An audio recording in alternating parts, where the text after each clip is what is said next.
ಪಾಕಿಸ್ತಾನಕ್ಕೆ ಟರ್ಕಿ ಬೆಂಬಲ ನೀಡಿ ಶಸ್ತ್ರಾಸ್ತ್ರಗಳನ್ನು ಸರಬರಾಜು ಮಾಡುತ್ತಿದೆ ಅನ್ನೋ ಸುದ್ದಿ ಭಾರತದಲ್ಲಿ ಆತಂಕ ಮೂಡಿಸಿದೆ. ಪಾಕಿಸ್ತಾನ ಬಳಸಿದ ಡ್ರೋನ್ಗಳು ಟರ್ಕಿಯಿಂದ ಬಂದವು ಅಂತ ಹೇಳಲಾಗುತ್ತಿದೆ. ಹಲವು ವ್ಯಾಪಾರ ಸಂಸ್ಥೆಗಳು ಟರ್ಕಿಗೆ ಪ್ರಯಾಣಿಸೋದನ್ನ ಮತ್ತು ಅಲ್ಲಿಂದ ವಸ್ತುಗಳನ್ನು ಆಮದು ಮಾಡಿಕೊಳ್ಳೋದನ್ನ ನಿಲ್ಲಿಸಬೇಕು ಅಂತ ಹೇಳಿವೆ.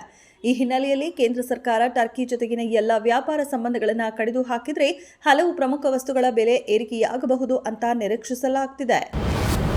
ಜಾರ್ಖಂಡ್ನ ಚೈಬಾಸ್ ಕೋರ್ಟ್ ಕಾಂಗ್ರೆಸ್ ನಾಯಕ ರಾಹುಲ್ ಗಾಂಧಿ ಅವರಿಗೆ ಅಪಮಾನ ಪ್ರಕರಣದಲ್ಲಿ ಜೂನ್ 26, 2025 ಮೊದಲು ವೈಯಕ್ತಿಕವಾಗಿ ಹಾಜರಾಗುವಂತೆ ಆದೇಶಿಸಿದೆ.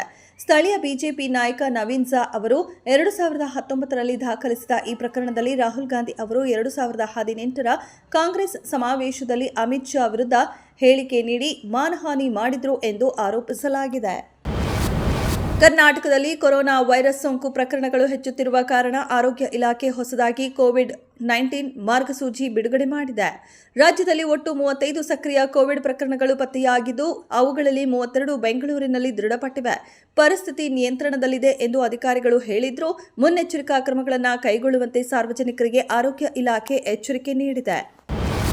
ಇಂಗ್ಲೆಂಡ್ ವಿರುದ್ಧದ ಟೆಸ್ಟ್ ಸರಣಿಗೆ ಟೀಂ ಇಂಡಿಯಾದ ನಾಯಕನಾಗಿ ಶುಭ್ಮನ್ ಗಿಲ್ ಆಯ್ಕೆಯಾಗಿದ್ದಾರೆ.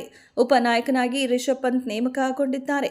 ಇಂದು ಬಿಸಿಸಿಐ ಇಂಗ್ಲೆಂಡ್ ವಿರುದ್ಧ ಟೆಸ್ಟ್ ಸರಣಿಗೆ ಟೀಂ ಇಂಡಿಯಾ ಪ್ರಕಟಿಸುತ್ತಿದ್ದು, ಮೊದಲಿಗೆ ಟೀಂ ಇಂಡಿಯಾದ ನಾಯಕರಾಗಿ ಶುಭ್ಮನ್ ಗಿಲ್ ಆಯ್ಕೆಯಾಗಿದ್ದಾರೆ.